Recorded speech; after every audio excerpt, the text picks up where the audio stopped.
사랑하는 성도 여러분, 오늘도 주님이 힘주시고 새날에 소망 주시기를 기도합니다. 오늘의 만나입니다. 오늘 우리에게 주시는 하나님의 말씀은 누가복음 1장 66절 말씀입니다. 우리말 성경입니다.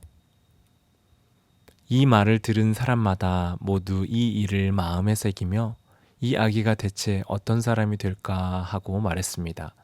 그것은 주의 손이 아기와 함께 했기 때문입니다. 아멘.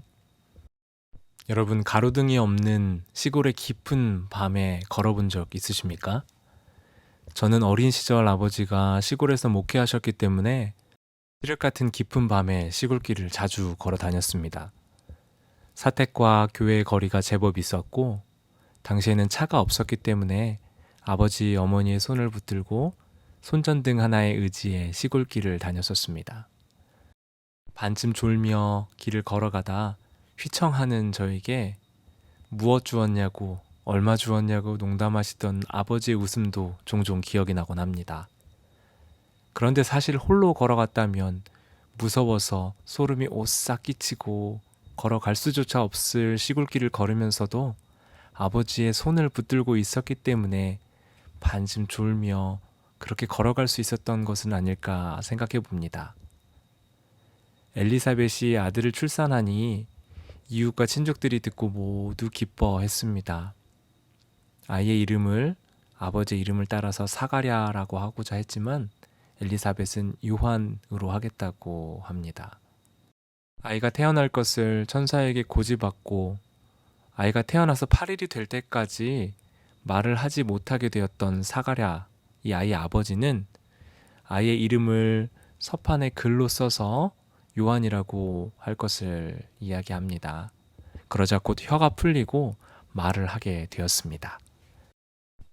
이 소식은 근처에 사는 사람들에게 소문이 나고 그들에게 이야기거리가 되었습니다.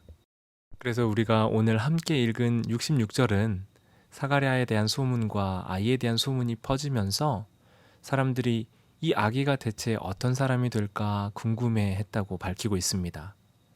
여기에서 우리는 주의 손이 그 아기와 함께하는 것을 보고 사람들이 놀라고 있다는 사실에 주목해 봅니다. 주님의 손이 그와 함께하고 있는 것이 그 아기, 바로 세례 요한의 가장 큰 복이었고 그의 능력이 되었습니다. 하나님의 손이 그와 함께 하시는 것으로 인해 세례 요한은 두려움 없이 주님의 길을 예비하는 사람으로 살았고 예수님께서는 그를 여자가 낳은 자 중에서 가장 큰 자라고 칭찬하기도 하셨습니다. 우리는 때론 하나님의 손이 우리 인생에 개입하거나 또 우리가 하나님과 동행하며 사는 것에 대해 부담감을 느끼곤 합니다. 하나님과 동행하며 살고 그분의 뜻을 따라 살려면 우리가 큰 손해를 감수해야 한다고 생각하기 때문입니다. 그런데 생각해보면 어린 시절 저의 손을 잡고 걸어주며 보폭을 맞추어 함께 걸어주었던 아버지가 더 큰 손해를 감수했던 것 아닐까요? 손을 꽉 쥐어주고 넘어지지 않게 해주며 그 불편과 또 어려움들을 감수하며 제 손을 잡아주지 않았겠습니까? 하나님이 우리의 인생에 손을 내미시고 우리와 함께 하시는 것은 우리를 붙들어 주시겠다는 약속입니다. 여러분, 그 손을 붙잡고 신뢰하며 동행할 때 우리는 깜깜한 어둠 속에서조차도 졸며 걸을 만큼의 평안을 경험하게 될 줄 믿습니다.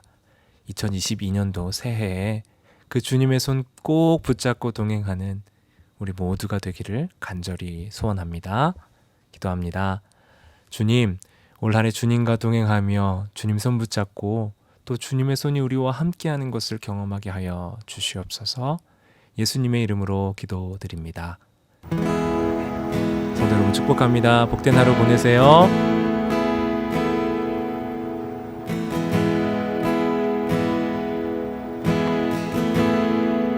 내 주를 가까이 더욱 가까이 주님을 가까이